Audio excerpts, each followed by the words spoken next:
I'm 61 years old. I stood silent as my daughter-in-law scraped my pot roast into the garbage. "We don't eat your food," she snapped. That night, I swallowed my tears with an empty plate. But a few days later, a single phone call turned that humiliation into a weapon. They thought I was old and confused.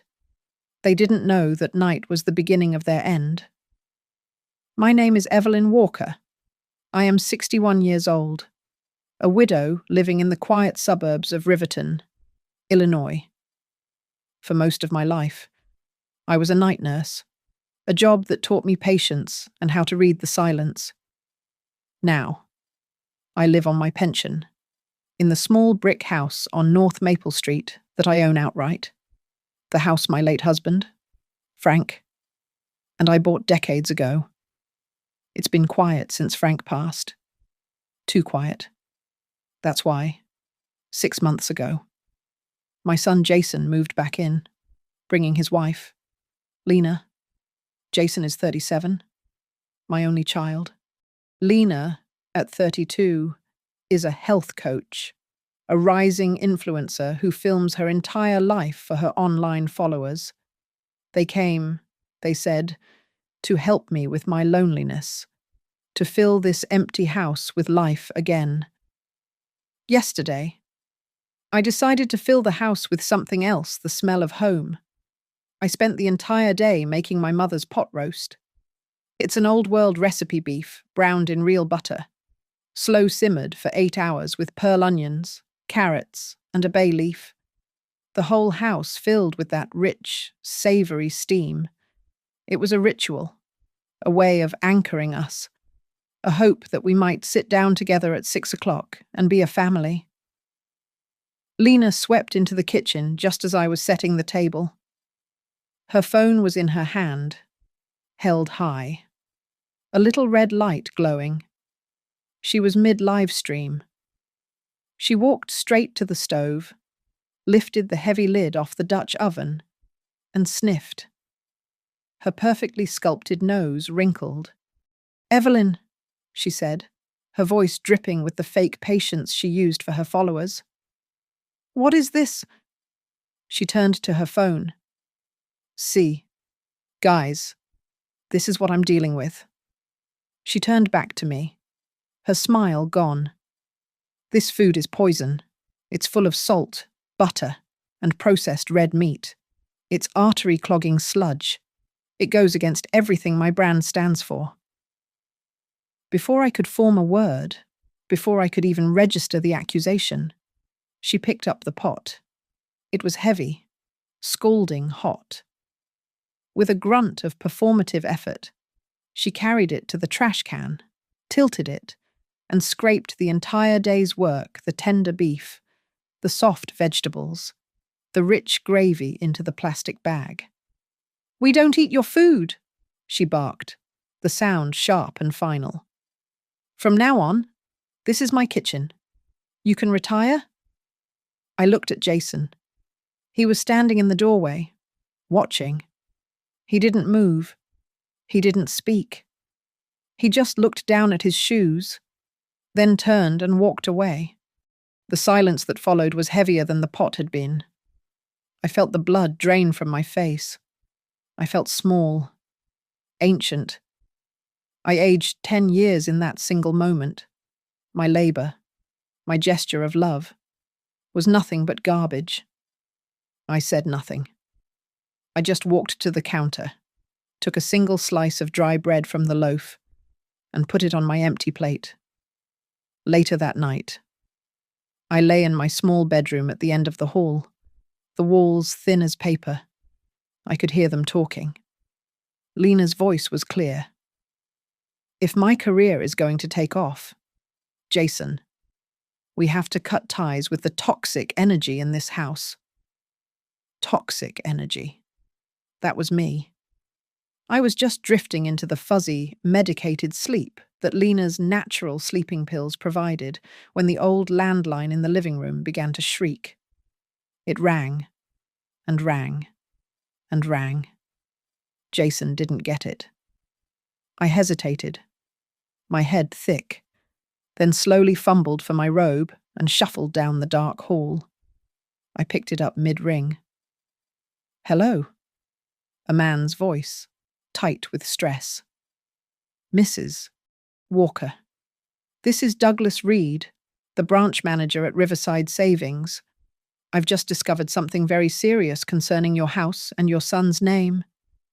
You need to see me tomorrow. And please, don't tell anyone in the house, especially Jason and Lena. It might be dangerous for you." The next morning, I moved with a cold purpose I hadn't felt in years. I told Jason I needed to go to my old clinic for a heart checkup. He barely looked up from his phone, annoyed at the inconvenience. "Fine, Mom, just fine." Lena, blending a vibrant green smoothie, called out as I reached the door. "Make sure you ask the doctor if you're even allowed to smell salt anymore." Her laugh followed me onto the porch. I didn't go to the clinic. I took the number 7 bus downtown to Riverside Savings, the same bank where Frank and I opened our first savings account over 30 years ago. The financial district was bustling. Men in suits and women with briefcases rushing past, their faces set. It was a stark contrast to the cold tremor running beneath my skin. Douglas Reed was waiting just inside the glass doors. He looked to be about 50, his suit jacket rumpled as if he'd slept in it. He didn't wait for me to find him. He walked right over, his face grim. "Mrs.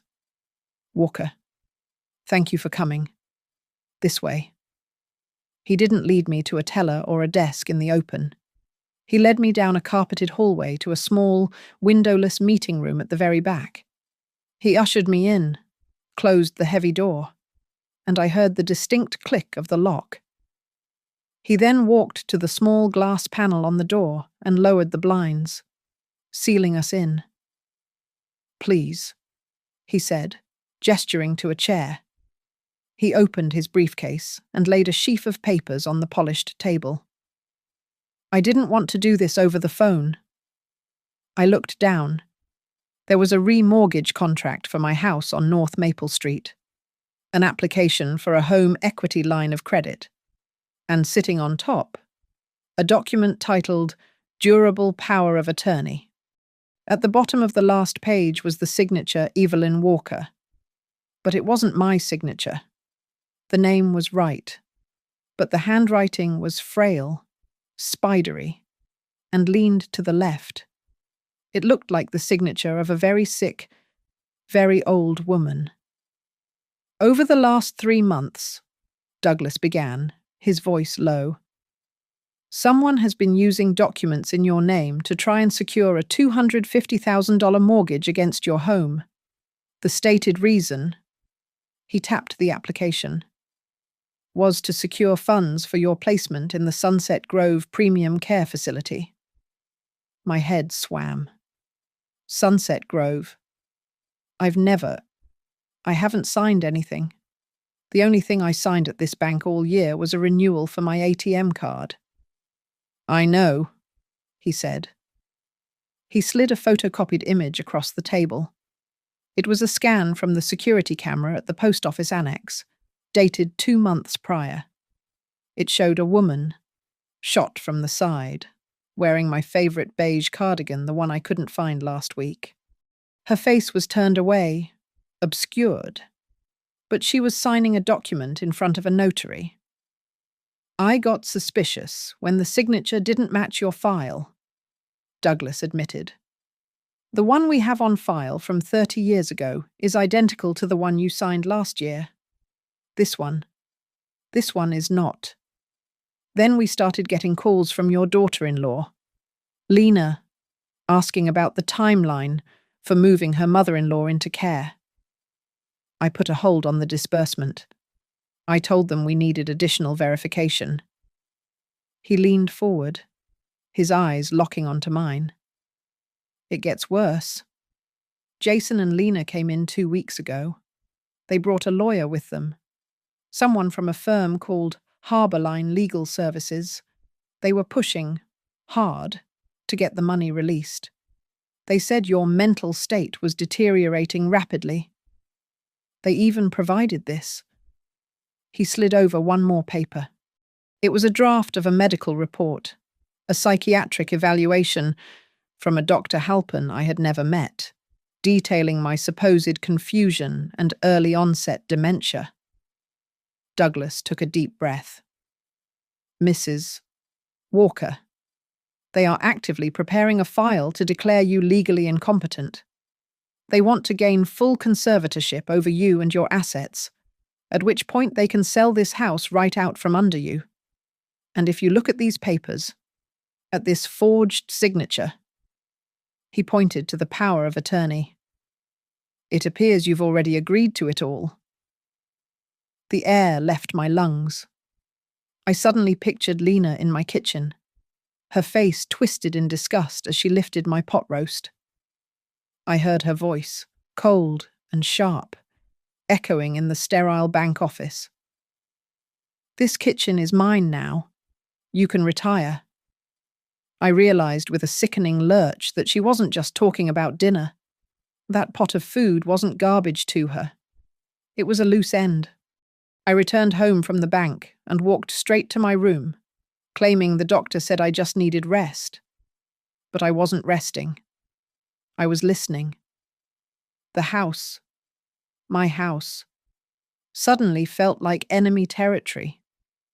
I started to see everything with a painful clarity.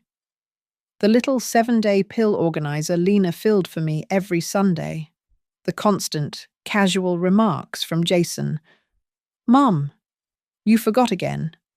I just told you that 5 minutes ago." The kitchen became off-limits the very next day. "It's for your own safety, Evelyn," Lena announced, her voice dripping with the synthetic concern she used for her online followers. "We can't risk you leaving the stove on or burning yourself. And frankly, the hygiene standards." She let the sentence hang, the implication clear. My cooking was dirty, just as it was poisonous. My meals were now delivered to me in plastic containers, prepared by Lena. Tasteless quinoa, steamed kale, dry chicken breast. Each one was labeled with the day of the week in a thick, black marker, as if I were already in an institution, unable to manage my own nourishment. Jason became his wife's documentarian. I would be standing in the living room, simply looking for my reading glasses, patting the pockets of my cardigan, and I would catch his reflection in the dark television screen. He'd be standing in the hallway, his phone held low, recording my fumbling. "You're getting really forgetful, Mum," he'd say later, his voice laced with practiced pity. "Maybe we really should get that memory test. Alzheimer's can start early. You know." He wasn't just suggesting it to me. He was suggesting it to a future audience, building a case file one short, humiliating clip at a time. I started to stare at the pills in the plastic box, the smooth, blue sleep aid Lena insisted I take, the new vitamin complex for cognitive function she'd started giving me in the mornings. Was this why I felt so foggy? Was this why I had blank spots in my memory? Why I couldn't recall signing anything at the post office last month? The feeling wasn't the slow fade of age. It was the dull, heavy weight of medication. They finally said the name aloud one evening. Jason was talking about a golf course he'd visited, and he segued casually. "You know, it's right near Sunset Grove. Mum, we were reading about it. It's a 5-star facility." "You'd have friends," Lena chimed in, not looking up from her laptop. "Activities. You wouldn't have to struggle with cooking anymore." Sunset Grove, the name from Douglas Reed's office. They had already picked out the place they were going to dump me. "I am not going to a nursing home," I said, my voice shaking with a sudden, cold rage. Lena's head snapped up, her eyes instantly filled with tears, a performance so swift it was almost impressive. "I can't do this," she cried, turning to Jason. "I am trying so hard to build a life, a brand, and I am stuck in a house that smells like old grease and drama. Either she goes, or I go." Jason. My son looked at me. There was no conflict in his eyes, only resolution. "Mom," he said, his voice flat. "I have my own family to protect." The nights were the worst. I'd lie awake, straining to hear their hushed, urgent conversations through the wall. I caught fragments.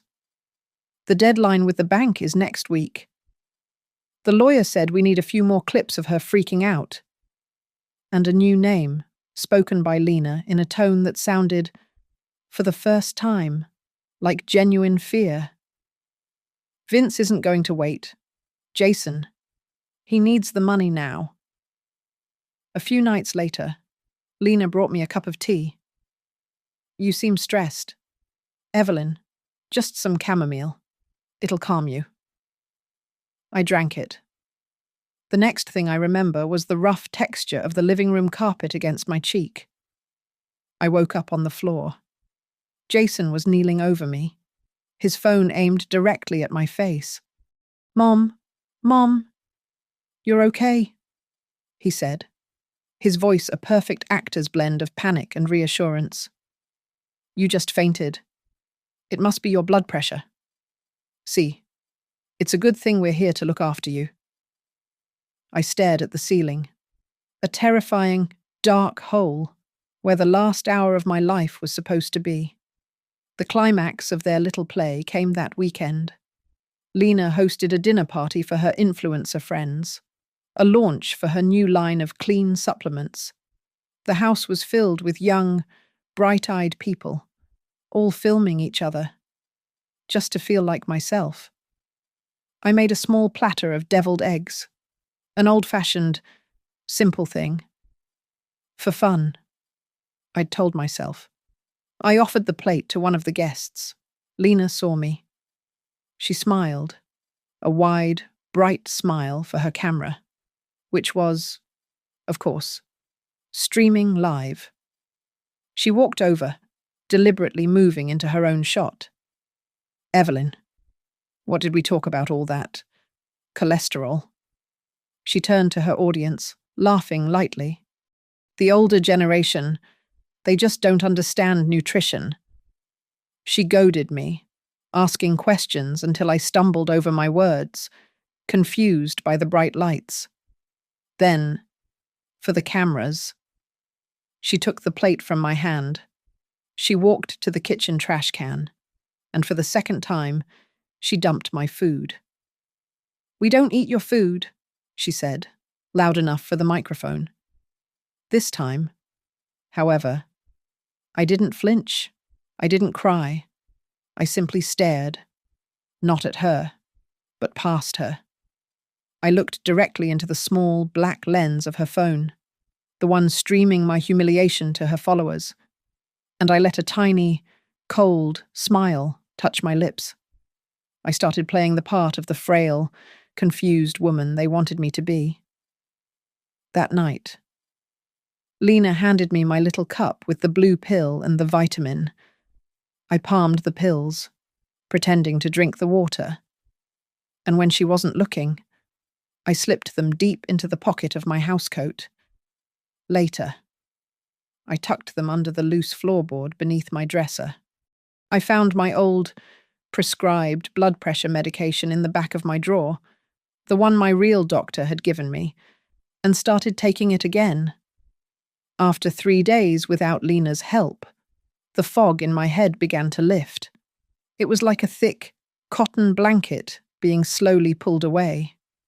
The world came back into sharp focus. My thoughts were my own, again, clear, cold, and angry. While Jason and Lena were out filming one of her urban nature walk vlogs, I went into the room that used to be my husband's study. Jason had reorganized it for me a month ago. I started where a nurse would not with the obvious, but with the discarded. I went to his closet and felt along the top shelf, behind a stack of old board games. My fingers hit a cardboard shoebox.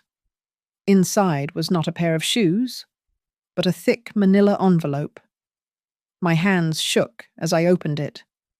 It was a stack of credit card statements in Jason's name, all from the last 6 months. The charges were staggering. Thousands of dollars to online casino sites, first-class airfare to Miami, thousands more for high-end camera equipment and lighting rigs for Lena. And then I saw it regular. Repeating payments of $5,000, listed only as VM Consulting. Vince Morales. Deeper in the box. I found it. A crisp, photocopied set of the same documents Douglas had shown me. The durable power of attorney, with my forged, trembling signature, and stapled to it, the preliminary report from Dr. Halpin. It read, "Patient Evelyn Walker shows significant signs of cognitive decline, mild paranoia, recommends immediate conservatorship assessment." And at the bottom, under recommended guardian, Jason Walker. I retrieved the old, non-smartphone I kept in my nightstand for emergencies. I took pictures of every single page, my hands steady now. Then I went to my room, locked the door, and dialed the private number Douglas Reed had scribbled on a deposit slip. "Douglas," I whispered. "It's Evelyn. I have it. I have the power of attorney and a doctor's report. They're trying to have me declared incompetent." He was quiet for a moment. "Okay. Evelyn, don't move them. Put them back exactly as you found them. I'm connecting you with someone. Her name is Nora King. She's a lawyer. The best. She specializes in this." The next day, Nora King called me on my old phone. Her voice was sharp, fast, and devoid of pity. "Mrs. Walker, from now on, you are a spy in your own home," she said, her voice crackling over the line. "Douglas told me about the pills. I need you to prove it. And I need you to record them. Your state allows one-party consent. They don't need to know." She walked me through how to activate the voice recorder on my old phone and hide it in my pocket. That night, at dinner, I performed my new role. I accidentally knocked my pill organizer off the table, sending the little pills scattering across the kitchen floor. "Oh, dear me," I fussed. "I am so clumsy." As Lena and Jason grumbled and helped me pick them up, one of the blue pills rolled under the refrigerator. "Oh, leave it. Leave it." Lena snapped. "It's dirty now." Later, when they were asleep, I went back to the kitchen. My heart was pounding. I got on my hands and knees, my old joints screaming, and pushed. The refrigerator was heavy, but my adrenaline was stronger.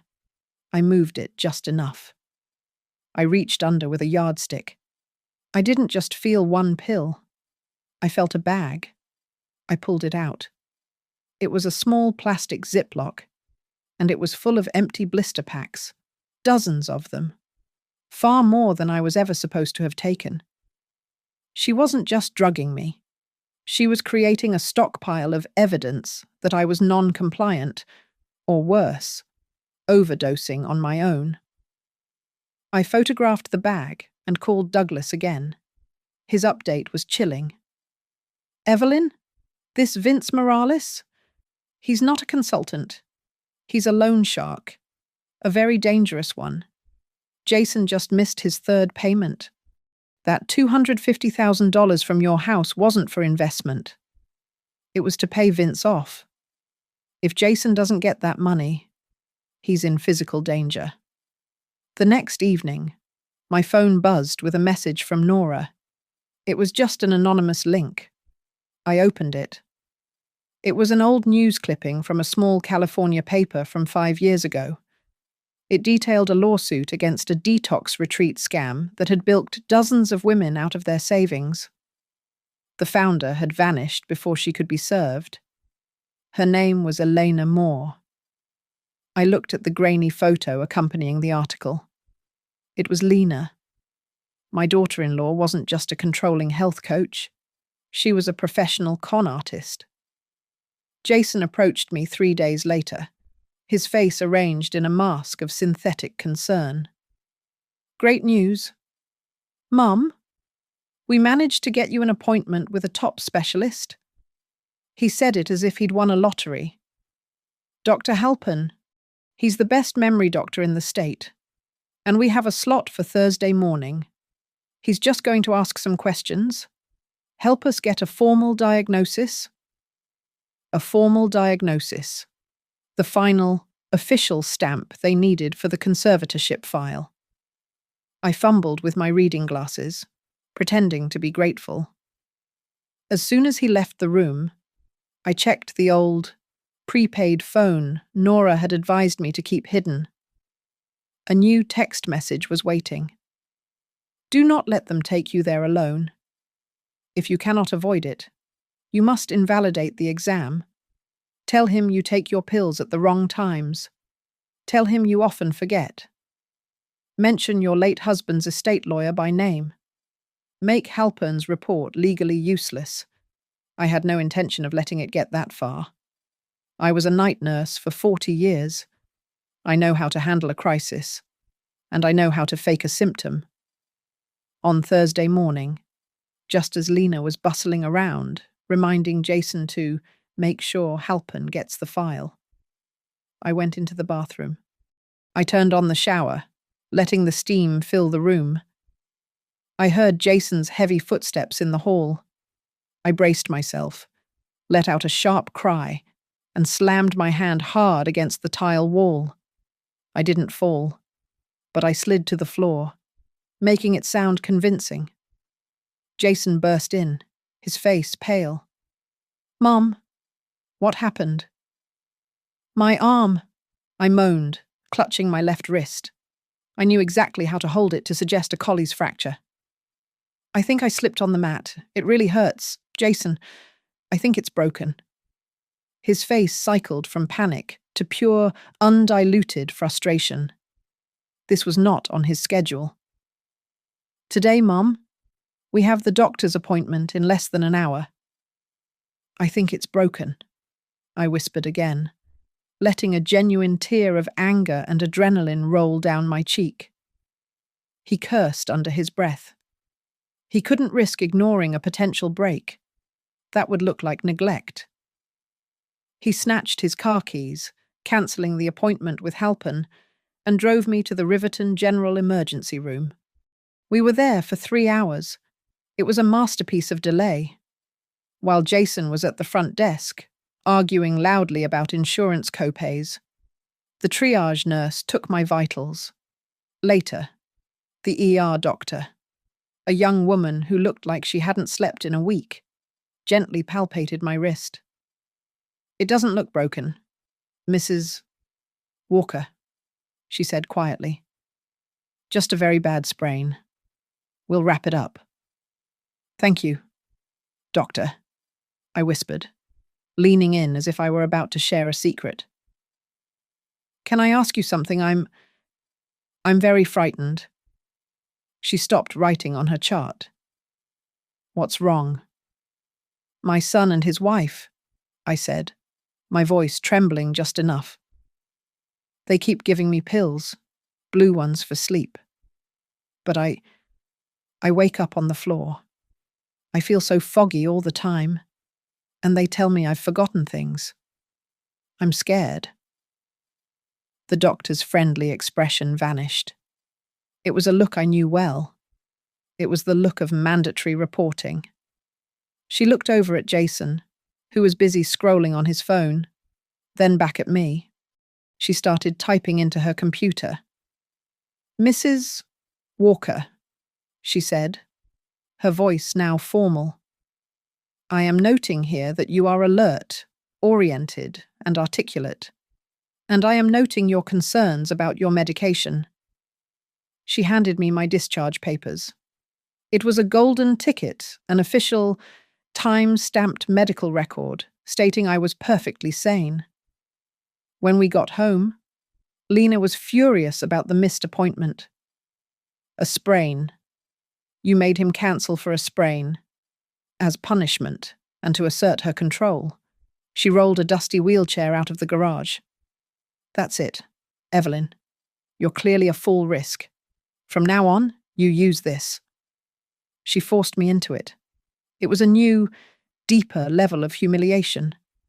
But as I sat there, trapped, I saw the raw panic in her eyes.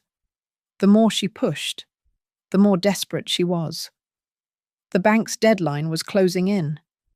Their desperation took physical form 2 nights later. I was in the wheelchair in the living room, pretending to doze, when the doorbell rang. It wasn't one of Lena's influencer friends. A very large man stood on the porch, his neck and hands covered in tattoos. Vince Morales. Jason hustled him outside, toward the garage. I silently wheeled myself to the kitchen window, which overlooked the driveway. It was cracked open an inch. I heard Vince's voice, a low, gravelly rumble. I'm done waiting. Jason, you've got 1 week? 1 week. Or that 250,000 is your problem, not mine. I just need the bank. I'm waiting on the bank. Jason's voice was high, pleading. I don't care about the bank. Vince snarled. You don't get the money. I'm done talking to you. I'll come back. And I'll talk to the old lady. I'll explain the situation to her myself. Jason came back inside, his face the color of ash. His panic made him cruel. The next day, he forgot to leave me my weekly $20 allowance for the pharmacy. He told me he'd had to cut the cable package, so my favorite television channels were gone. When I asked Lena for the Wi-Fi password, she just smiled. Oh, Evelyn, you don't need to worry about things like that. I reported it all to Nora. Good, she said, her voice grim. Now, I need you to be the victim they want. Be confused. Forget what day it is. Ask Jason the same question 3 times in a row. Let them think you are declining fast.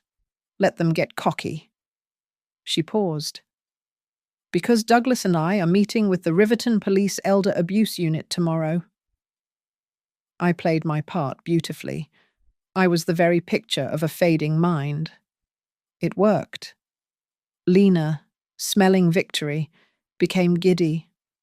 I overheard her on the phone with Jason, buzzing with excitement. It's all set. The big launch party for my wellness line is next Saturday. I've got the caterer, the lighting. I even have 2 reporters from the local news coming. It's going to be live-streamed everywhere. This is it. Jason. This is where it all begins. I sat in my wheelchair, hidden in the shadows of the hallway, listening. A live stream, reporters, all her followers. She was building her own stage. A cold, powerful idea bloomed in my chest. If she wanted an audience for her brand, I would give her one. I had one more call with Nora and Douglas, this time on the secure video line Nora had arranged. I told them the full story of the pot roast, the first one. I described the smell of it filling the house, the 8 hours I tended to it, and the sound it made as Lena scraped it into the garbage bag. When I spoke, my voice wasn't the shaky whisper of a frightened old woman. It was the low, steady voice of a nurse at the end of a 40-year career. It was steel. She did it to break me, I said. The second time, with the eggs, she did it for her followers. I want them to feel that. I want her brand and her followers to watch her pay for what she did, in that same room, with her own cameras rolling. Nora's face, usually all business, broke into a tight, grim smile. "Then that's the plan," she said. "She's building her own stage. Evelyn. She's providing the lights, the cameras, and the witnesses. We'll provide the script." The plan was simple, and it was theatrical. Lena's launch party would proceed as scheduled. Douglas would attend, posing as a bank representative interested in wellness startups. Nora would attend as a legal consultant for another investor. They would mingle. They would watch. And at the moment, Lena was at the peak of her live stream presentation. They, along with the Riverton police, would make their entrance. They would shut down the mortgage application, expose the conservatorship fraud, and do it all in front of her investors, her online fans, and, with any luck, Mr. Vince Morales. Douglas began compiling the arsenal. He built a file that felt thick even over the phone. It contained the original deed to my house, signed in 1987, with my and Frank's strong signatures. Beside it, he placed the flimsy, forged power of attorney. He included Jason's credit card statements, the ones from the shoebox, showing the hemorrhage of money to online casinos. He included the threatening payment demands from Vince. Nora, meanwhile, had taken her file to the Riverton chief of police. "He's in," she reported back to me in a whisper. "He said he's seen a dozen of these elder abuse cases, but they're usually too late. He's eager to stop one in progress. The chief's only condition was that I remain in the house." "You are the bait, Evelyn," Nora said, her voice softening for the first time. "You must continue to be the confused, frail mother. We cannot risk them getting spooked. We can't let them start shredding evidence." So, I rehearsed. I sat in that damned wheelchair, my wrapped wrist resting on the armrest. I practiced in the bathroom mirror, letting my eyes go distant, fumbling for words, apologizing to my own reflection. "I'm sorry, I don't remember. I was performing the role of the woman they believed me to be, one last time, to draw them into the light. While I played the invalid, Nora filed an emergency petition with the county court. It was a request for an immediate, temporary asset freeze and a protective order, to be signed by an on-call judge the moment she gave the signal. If Jason or Lena tried to flee, if Vince became violent, their world would be legally frozen in an instant. The night before the party, Lena was vibrating with excitement and stress. I watched her film a quick story for her followers about the importance of cutting toxic habits. I heated up a simple bowl of canned chicken noodle soup. She saw me, sighed dramatically for her phone camera, and took the bowl from my hands. "Evelyn, the sodium, the processed noodles. This is why you're having these issues." She dumped it directly into the sink. I didn't flinch. I let my face droop into its new, practiced mask of senile sadness. "Oh, dear. I just wanted to help for your big day tomorrow." I paused, as if struggling to find a thought. Maybe I could make a little something for the guests. Just an appetizer. Something nostalgic. From my old recipes." I looked at my hands. "I promise, I won't use any butter." Lena looked at me, and I saw the calculation. The confused mother-in-law pathetically offering her poisoned food. It was perfect content. A live-action display of her patience and boundaries in the face of my old-world ignorance. "Fine. Evelyn," she said, her voice dripping with condescension. You can make your little nostalgic bites. I nodded meekly, later that night, long after Jason's restless pacing had stopped and Lena's laptop had clicked shut. I wheeled myself into the kitchen. The house was dark. I didn't turn on the overhead lights. At 2 a.m, I stood at the stove.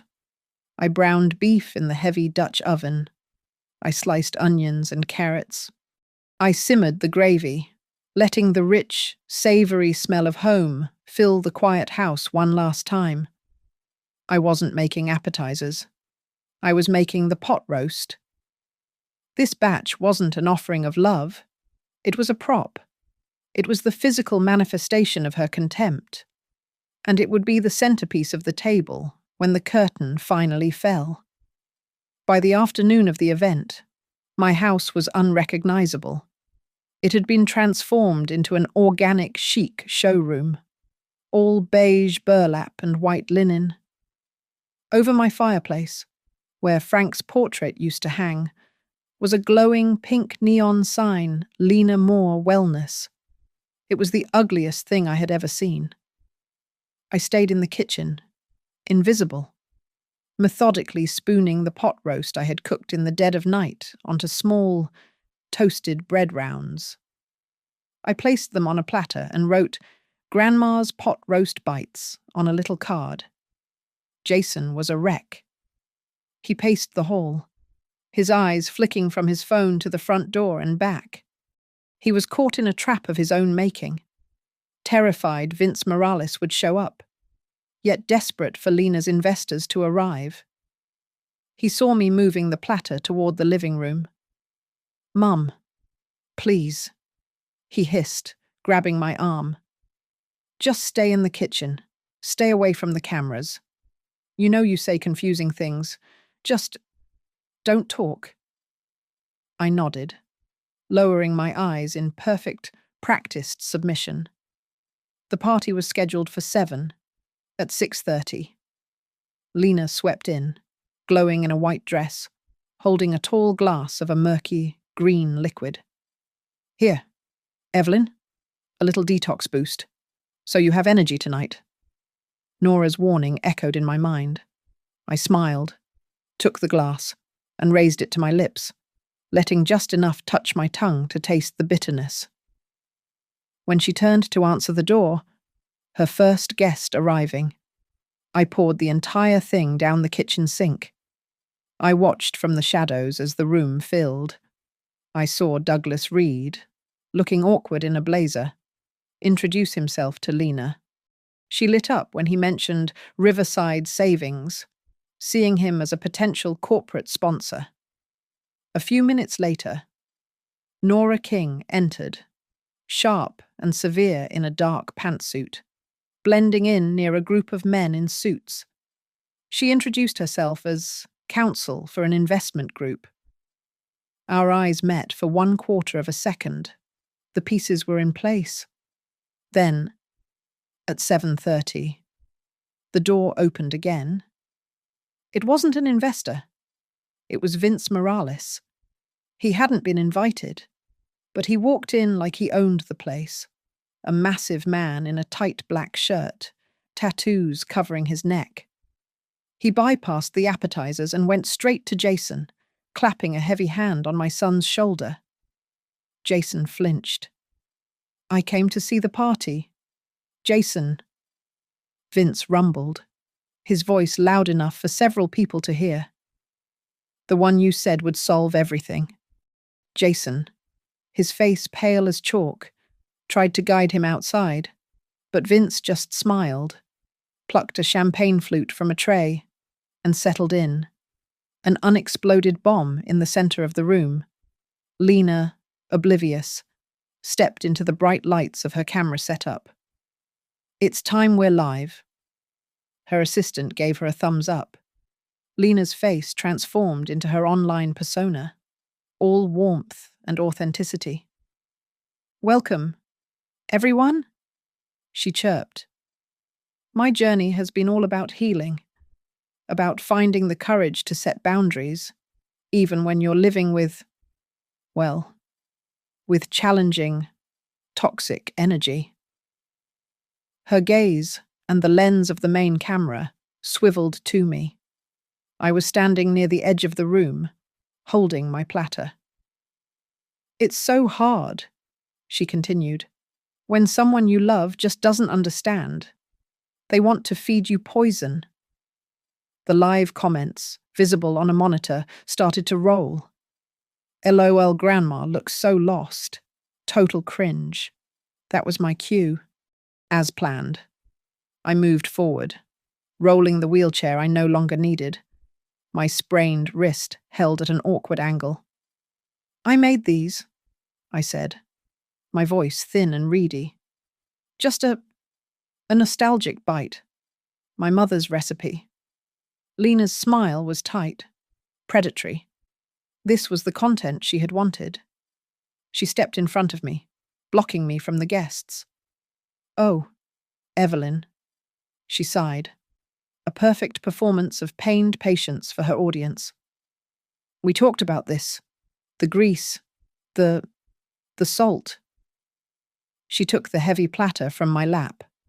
She looked at me, then at the camera, then at the wastebasket set up for catering. In front of her investors, in front of Vince Morales, and in front of the thousands watching her live stream, she dumped the entire platter of food into the trash. "We don't eat your food," she said, the words echoing in the sudden hush. In that precise moment of silence, as Lena stared triumphantly at her camera, I turned my gaze to the large television on the wall. It was still showing her Lena Moore Wellness logo. My right hand, hidden in the pocket of my cardigan, closed around the small, smooth remote Nora had given me.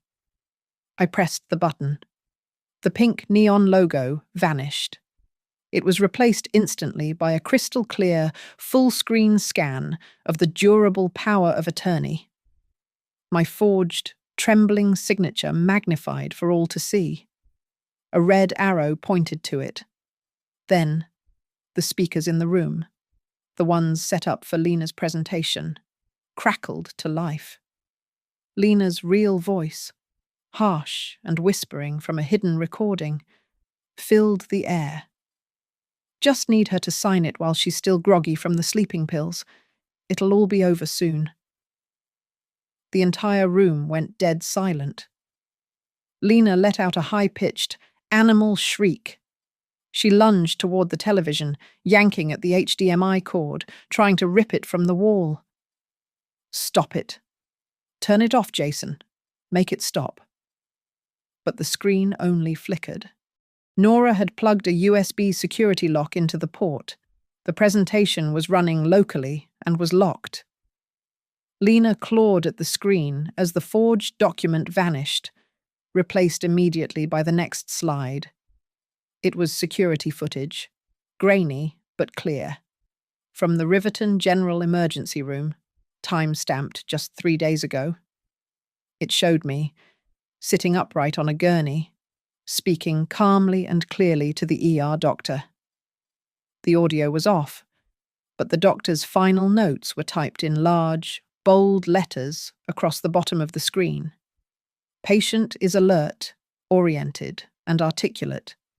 No signs of cognitive confusion or distress.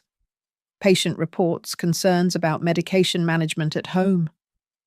As Lena stared, horrified, at the proof of my competence, Douglas Reed stepped forward from the crowd. His voice, usually mild, was now the clear, steady voice of banking authority. He spoke to the guests, but also directly toward the still-running live-stream camera. "My name is Douglas Reed. I am the branch manager at Riverside Savings." He looked at Lena. "As the bank of record for this property, I must state that Riverside Savings has officially declined the $250,000 mortgage application filed against this house due to overwhelming evidence of signature forgery and suspected fraud." The screen changed again. This time, It displayed a series of text messages, blown up for the room to see, between Jason and VM. Jason. Just give me a few more weeks.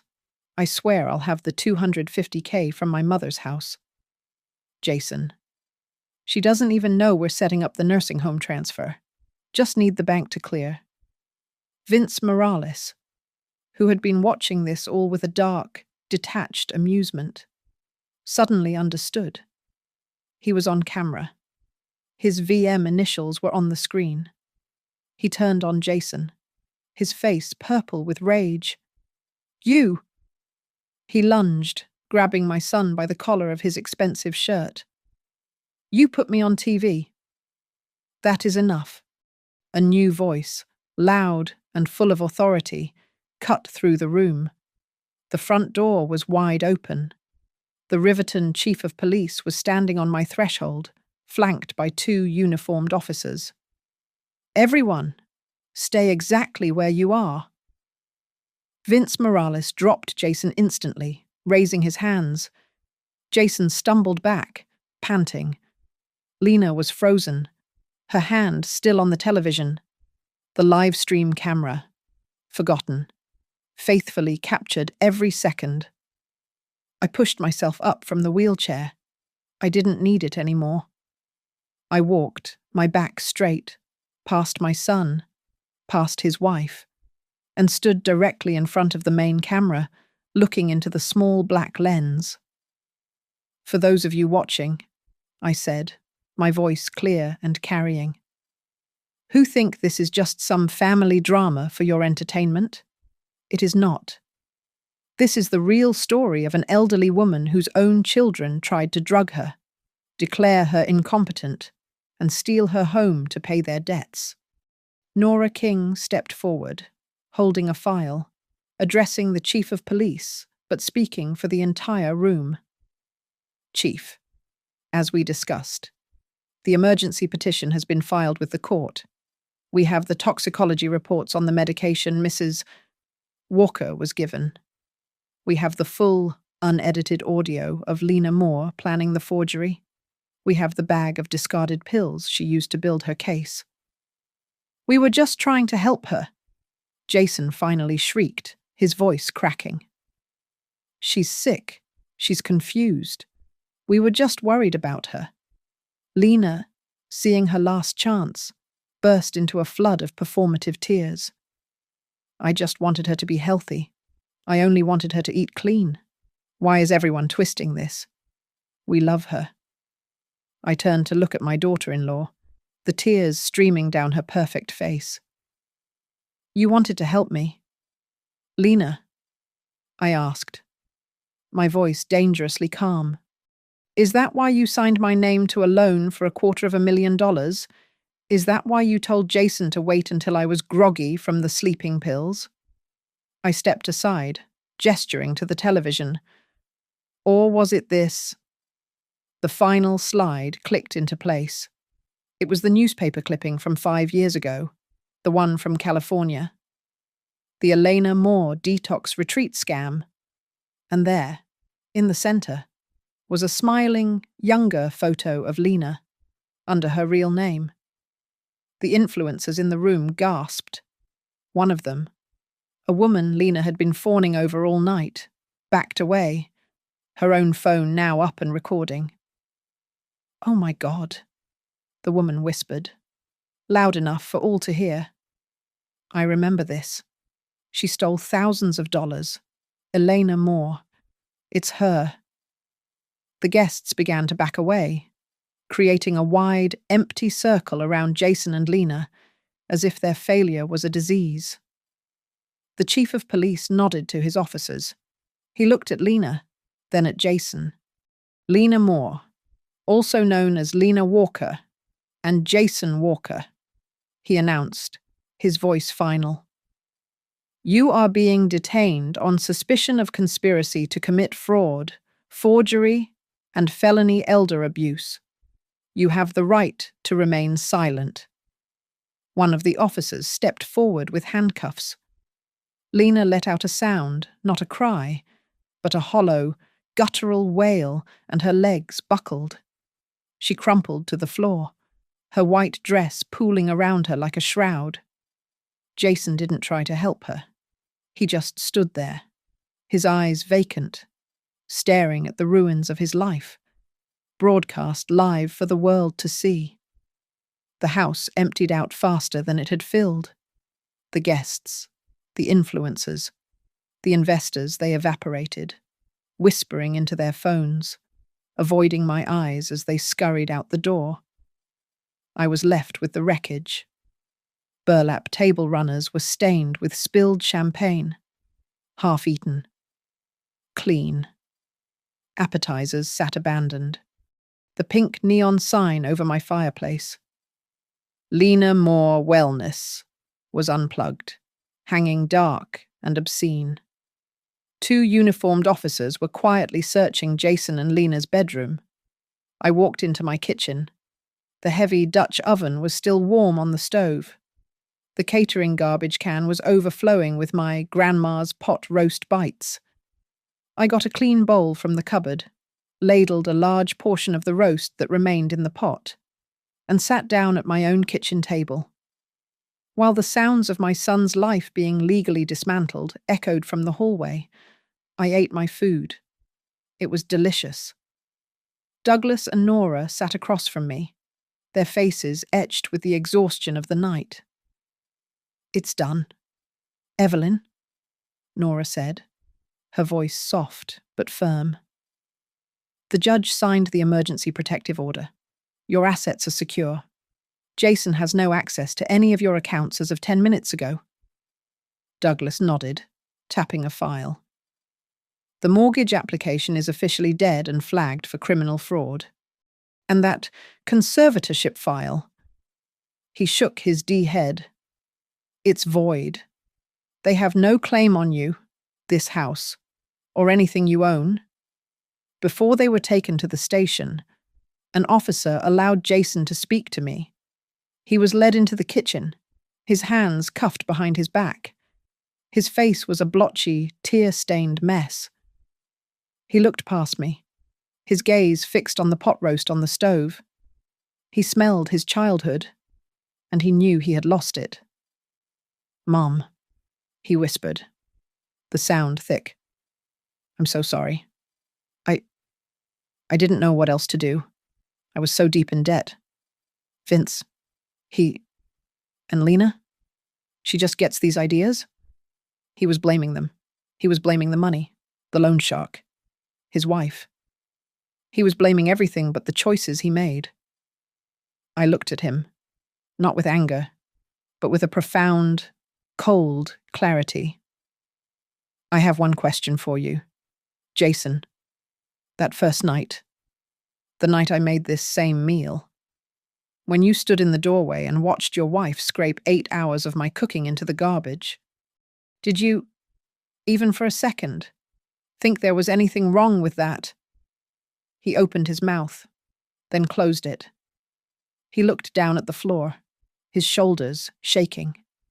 His silence was the only answer I ever needed. "I can't save you from this," I said, my voice steady. "I can't save you from your debts, or from him, or from her. And I won't.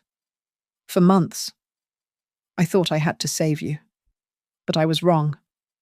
I only had to save myself." I looked him right in the eye. "And that is what I did tonight. You taught me I had to." The officer gently took his arm. As he was led away, they passed Lena, who was being brought down the hall by the other officer. She was still in her ruined white dress. When she saw me standing there, free, in my own kitchen, her mask of victimhood dissolved into pure, unfiltered rage. "You did this," she shrieked, lunging against the officer's grip. "It was all just for this stupid house. You wouldn't let it go. You selfish, selfish old woman." I didn't raise my voice. I didn't have to. I met her gaze and held it. "Yes," I said, the word cutting through her hysteria. It is my house, and it is my life, and I am simply not giving them to you anymore." She let out a guttural howl as the officer pulled her out the front door. That night, after everyone was gone, Nora stayed. She called a 24-hour locksmith and had every lock in my house changed. She sat at my kitchen table, her laptop open, systematically freezing every joint account, every credit card, every financial thread that connected me to my son. Their things were still upstairs, a room full of ghosts.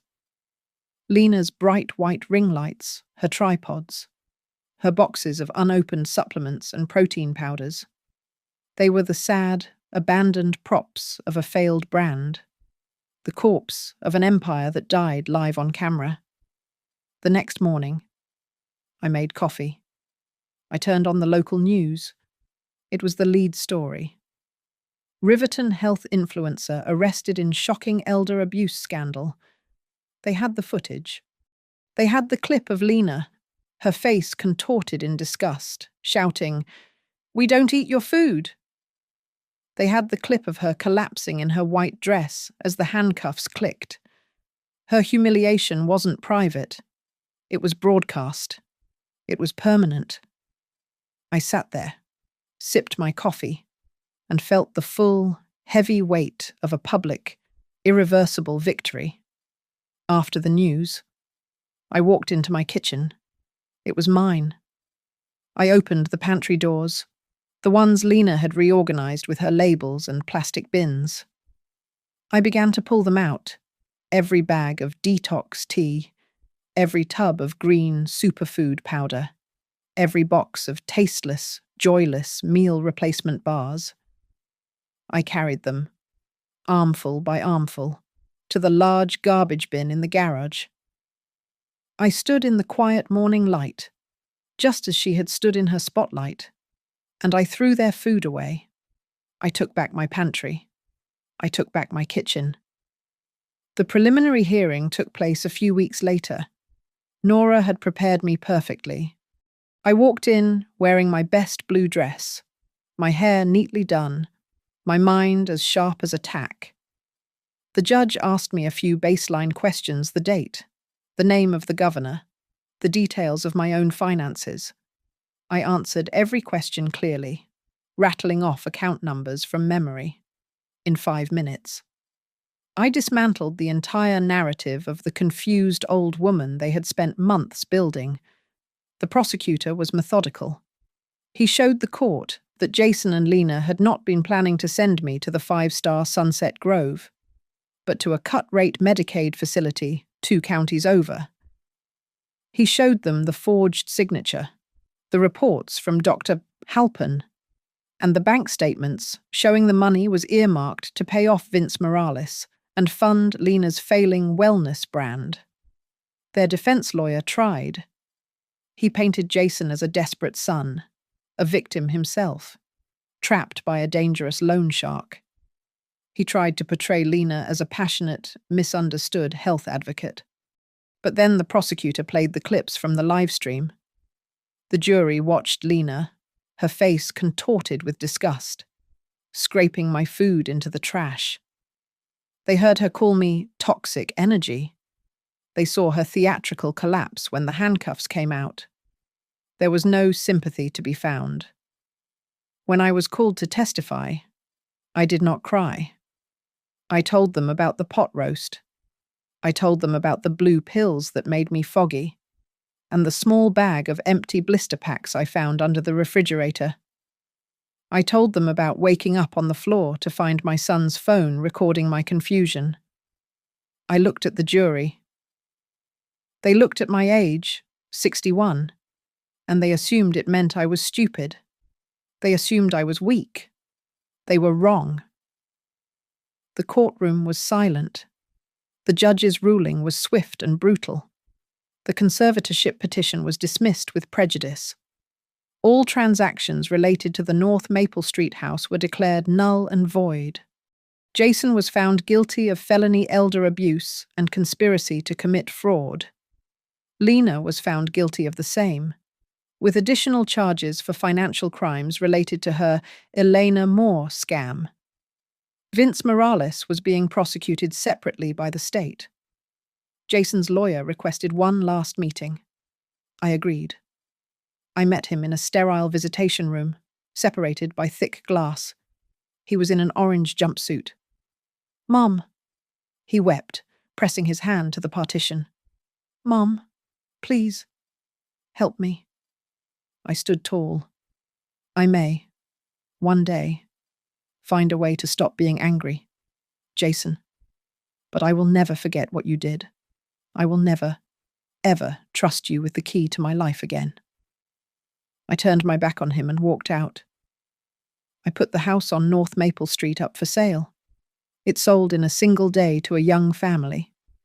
My only condition was a 3-month leaseback. For those final 3 months, I reclaimed my home. I cooked every single day. I invited the other widows from the neighborhood over for weekly dinners. I filled the kitchen, the room of my greatest humiliation, with the scent of roasted chicken, real butter, and laughter. On my last night in that house, I cooked one final meal for myself. I made the pot roast. As I sat at my small dining table, alone, but not lonely, I heard the echo of Lena's shriek, "We don't eat your food." I smiled, taking a slow bite. No, I thought, you don't. But the whole world watched you choke on your own greed, live on camera. The next morning, I stood in the empty, silent house, on the clean kitchen counter, where Lena's blenders and supplements used to sit. I placed an envelope. Inside was a check, written from the proceeds of the sale, for $250,000. It was made out to the Illinois Elder Justice Foundation. It was the exact amount they had tried to steal. My final revenge was to turn their avarice into a shield for the next woman they tried to silence. I moved to a small, bright apartment in the next town over. I didn't need the space. I needed the peace. I signed up as a volunteer for the Senior Crisis Hotline. On my very first shift, a call came through. A woman, her voice paper-thin with fear, whispered, "My son, he just wants to help me sign some papers. Is that okay?" I took a deep breath. My voice was warm, but it was iron. "You hold on tight to your own house keys, ma'am. And if anyone ever throws your dinner in the trash, you call me before it's too late." Thank you so much for listening to my story. I'd love to know where you're all listening from. Please drop a comment below, share your thoughts, and be sure to subscribe to Grandma's Family Diary if you found value in this story, like the video, and show your support by hitting that hype button to help this story reach more people who need to hear it.